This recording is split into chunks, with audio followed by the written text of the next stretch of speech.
Hi అండి. నమస్తే. నమస్తే ఆల్ ఆఫ్ యూ. ఇంకా కొన్ని విషయాలు మీతో షేర్ చేసుకోవాలనుకుంటున్నాను. పెళ్లి చేసుకుని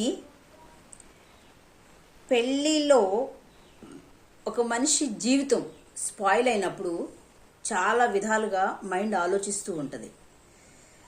అసలు పెళ్లి చేసుకున్న భర్త, ఫర్ ఎగ్జాంపుల్ నా విషయమే నేను తీసుకొస్తే, నేను ఎంతో హార్డ్ వర్క్ చేశాను కదండి. ఒక్క రూపాయి కూడా తెచ్చుకోకుండా బయటకు వచ్చాను కదా. ఇప్పుడు ఇతరులు మనకి ఎందుకు ఇవ్వాలి, ఎందుకు పెట్టాలి అంటే, ఒక ఒక అమ్మాయితో రిలేషన్షిప్లో ఉన్నా కూడా వాళ్ళు కొంత హెల్ప్ఫుల్గా ఉంటారు. ఎందుకు ఉంటారు, ఎందుకు ఉండాలి అంటే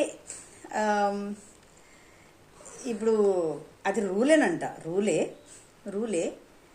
అలాని ఈ మధ్య నేను చూస్తున్నాను, మహిళ ఎంత సంపాదించినా విడిచిపెట్టిన తర్వాత మెయింటెనెన్స్ ఇవ్వాల్సిందే.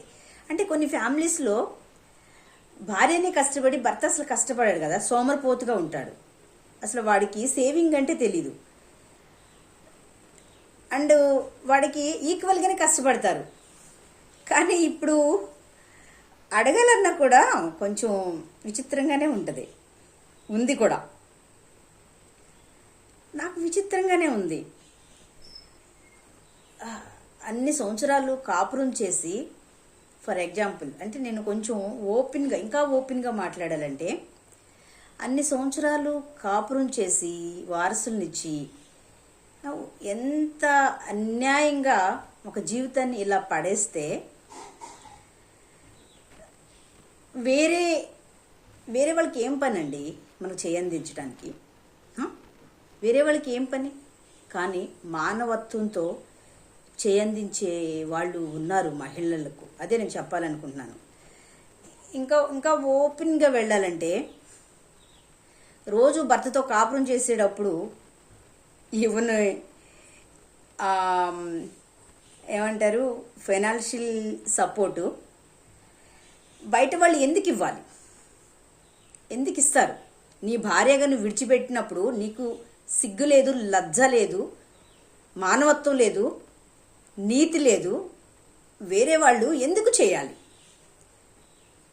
నీ భార్యకి వేరే వాళ్ళు ఎందుకు చేయాలి? అది ఎవరన్నా ప్రశ్నించుకున్నారా? ప్రశ్నించుకుంటే ఇలాగ విడిచిపెట్టడాలు, మానవత్వం లేకుండా ప్రవర్తించడాలు ఏముండవు కదండి, ఏముండవు. కానీ ఎంత నీచానికి వడిగడుతున్నారంటే, కనీసం అట్లీస్ట్ కామన్ సెన్స్ లేకుండా ఒక భార్యని ఎంత టార్చర్ పెడతారో తెలుసా? ఫర్ ఎగ్జాంపుల్ పాస్టర్స్ కూడా ఎంత, ఎవరిదో ఎందుకు నా గురించే, నాకు సిగ్గంటే ఏంటో తెలియదండి. ఏం చెప్పాలనుకుంటే అది చెప్పేసి వెళ్ళిపోతాను. సిగ్గంటే ఏంటో నథింగ్ షై, నథింగ్ ఫియర్. నేను ఎవరి కోసం భయపడను. ఏం చెప్పాలో అది చెప్పుకుంటూ వెళ్ళిపోతాను.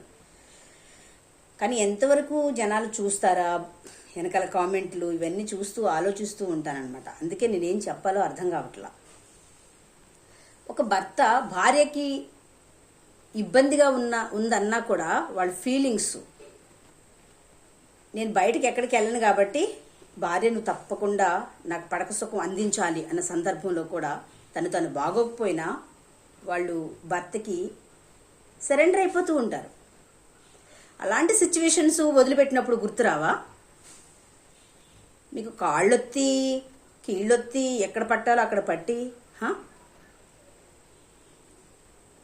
ఎంత సమాజంలో సొసైటీలో ఎంత మూర్ఖత్వం, ఎంత కఠినత్వం, మానవత్వం లేని మృగాలను ఏమని తిట్టాలండి? ఏమని తిట్టాలి చెప్పండి? అలాంటి మృగాలు మన జీవితాల్లో మన జీవితాలను స్పాయిల్ చేయడానికి ఆల్రెడీ స్పాయిల్ అయ్యిందిలేండి. ఫర్ ఎగ్జాంపుల్ నా జీవితం ఇంకెవరిదో కాదు.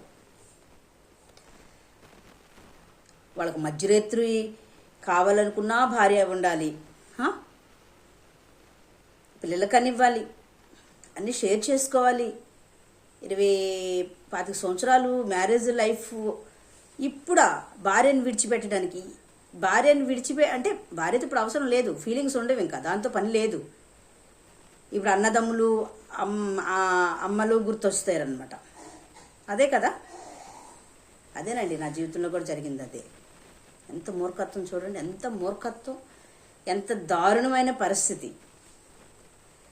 మళ్ళీ ఇప్పుడు కనీసం ఒక రూపాయి ఇవ్వడానికి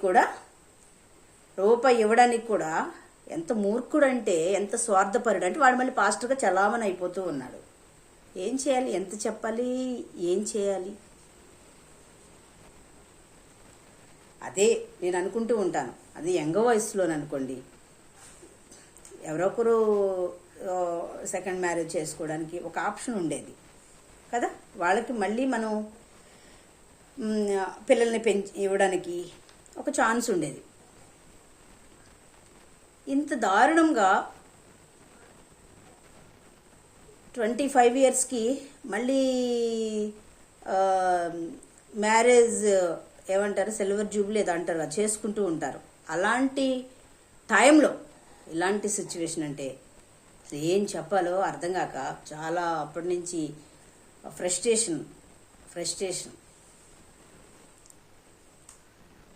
అసలు నేను ఇలా కూడా ఉండను అనమాట, ఇంకా సాఫ్టే చెప్పాలంటే, ఇంకా సాఫ్టే. ఇప్పుడు కొంచెం ఎవరైనా ఏమైనా అన్నా కూడా తట్టుకోలేక వాళ్ళని, నాకు బూతులు ఏం రావులేండి, కొంచెం కోపగించుకోవడం ఇవన్నీ జరుగుతూ ఉన్నాయి. ఎందుకంటే మానసికంగా చాలా నలిగిపోయాను. సో ఏం చేయాలి చెప్పండి.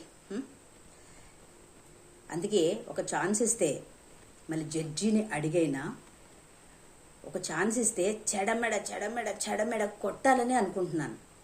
ఆ ఛాన్స్ ఎప్పుడు దొరుకుతుందో తెలీదు. ఇంకొకే ఒక ఛాన్స్ అడుగుదామని అనుకుంటున్నాను అసలు చెప్పాలంటే జడ్జిని. చెడమెడ కొట్టినా కూడా అది ద్వేషమేం కాదు, కానీ అదొక లాంటి బాధ అనమాట. సో అది ఓకే, అర్థమైందా? అలాంటి పరిస్థితిలో ఉన్నాను ఇప్పుడు. ఎవరు కనబడినా కూడా